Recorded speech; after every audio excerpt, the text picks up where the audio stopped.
you bread it, you put it on your Weber kettle, and it comes out magical.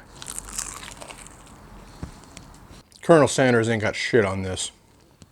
What's up guys, it's Troy from the Weber Kettle Club. In this video, I'm gonna cook crispy kettle fried chicken, and I'm not gonna use any cooking oil whatsoever.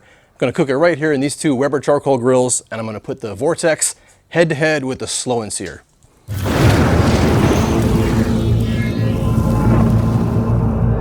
So the Slow N Sear is traditionally used for low and slow barbecue, but if you put a full chimney of hot briquettes in there, you're gonna have a really good indirect high heat zone.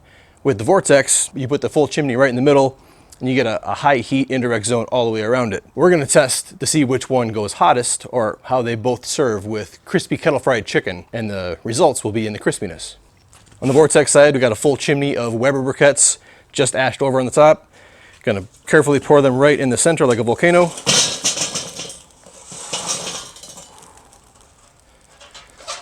We'll get that chimney put off to the side. Now the Vortex sends a super hot vertical column right above the center, and I don't want to do that to a vintage lime lid, so I'm going to use the green kettle lid from my Crate and Barrel Performer. For the Slow N Sear grill, we got the same thing. We got a full chimney of Weber briquettes, just ashed over. We're going right there in the charcoal side. I'm not going to use any water in the reservoir whatsoever. So we'll give these two grills 5 minutes to warm up, and we'll go get our chicken right now. So for the kettle fried chicken, I'm using a triple dip recipe. First it goes in the flour, and then it goes in the liquid batter, and then it goes back in the flour. The first bowl of flour is 3 cups of flour and 4 tablespoons of Big Papa Smoker's Little Louies seasoned garlic salt with black pepper. That stuff is magical. There's a link in the description. The second bowl is 1 cup of flour and more of Little Louies seasoned garlic salt and pepper. The recipe called for beer, and I didn't have any beer, so I just used some sparkling water to help aerate it and make it nice and bubbly. And I added a bunch of salt as well. Salt is good.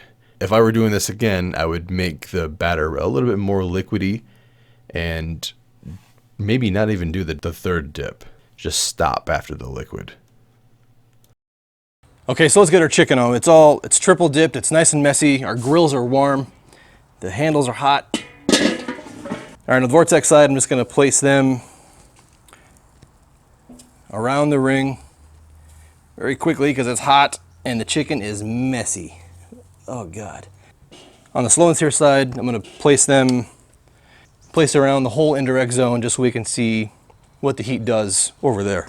We're gonna close these grills up and let them cook for about 45 minutes. We'll come back with our Thermapen, make sure these chickens are nice and crispy and edible. All right, see you in 45 minutes. All right, it's been 45 minutes. Let's get in here and check our chicken with our super duper fast Thermapen. Check our Slow N Sear side first. Ooh, that lid is hot. Oh, it looks nice and crispy. Sounds nice and crispy. Got a little bit of flour left over. I think it's a little heavy on the flour. It's all right. Oh yeah, we're plenty done. We're up in the 200s. Those are nice and done. I like taking the chicken up to 200 because it means that the connective tissue around the end of the bone breaks down more. Plus we get a nice crispy exterior. Chicken legs and chicken thighs, you can cook to a higher temperature and you don't have to worry about them drying out because they're dark meat. Can't do that with the breast. All right, our Vortex side, also crispy. This one's a little bit black. 200, yeah, these are nice and done. Let's get our plate and get these things off, and then we'll do some taste testing. The exterior of this chicken is too sensitive. I'm not going to even try to color them up right now. Plus they're done.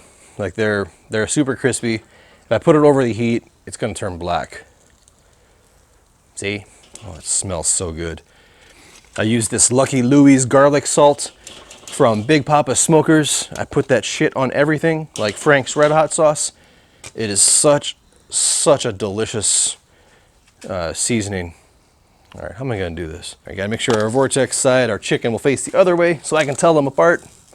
I'll tell you right now, the Vortex side, the chicken has a little more color. It's a little darker, a little more black. Ah, that one is a sacrifice right there.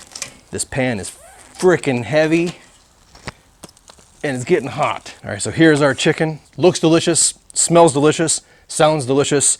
Long hop, syrup. We're gonna let this cool down for about 5 minutes because I know damn well those chicken juices inside will seek revenge on my tongue for eating them and burn my face off right now. So we're gonna let these cool down for about 5 minutes and then we'll do some taste testing. All right, here's our chicken. I got a piece from the Slow N Sear side and I got a piece from the Vortex side. The Vortex side is definitely crispier. It's got a little bit more color. To be completely honest, the Vortex side was done maybe 2 or 3 minutes before the Slow N Sear side, and I should have taken those off first because these are actually too crispy. The fry on the outside got a little overcharred and it's a little like just brittle and hard. But they both cook the chicken frickin' perfectly. The skin is crispy. Let's dig in and see how they taste. This is the Slow N Sear side. I did brush the chicken with a little bit of honey, butter, and a little bit of the Little Louies Garlic Salt with black pepper, which is amazing stuff from Big Papa Smokers. Let's dive in.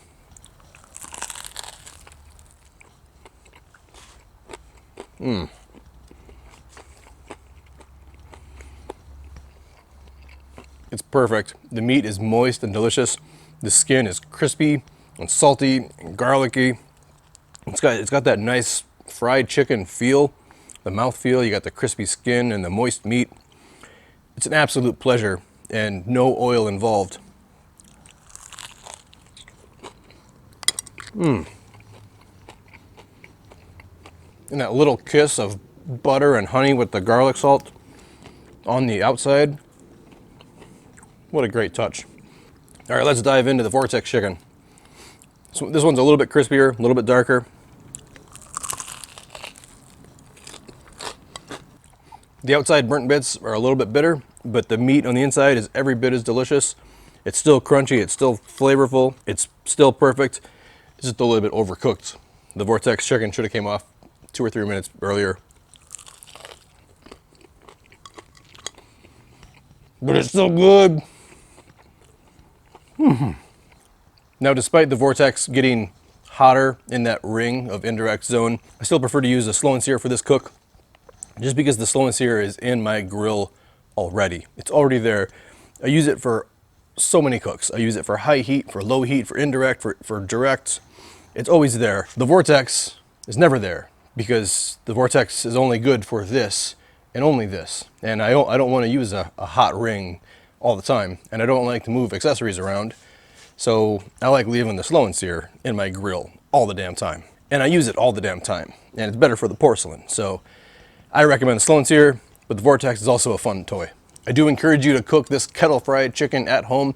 It's crispy, it's delicious, it's a change of flavor, it's a change of things you see on the grill. It's a culinary adventure. It's a food adventure for you and your family. And it's healthier than actual fried chicken while being every bit as delicious.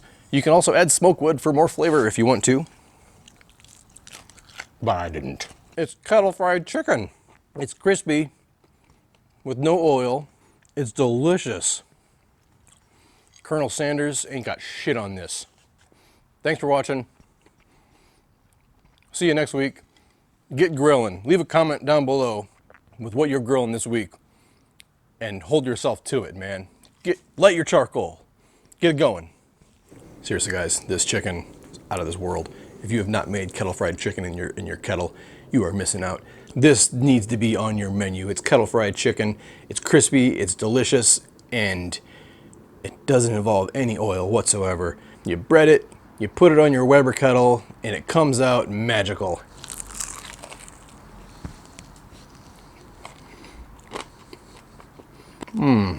Colonel Sanders ain't got shit on this.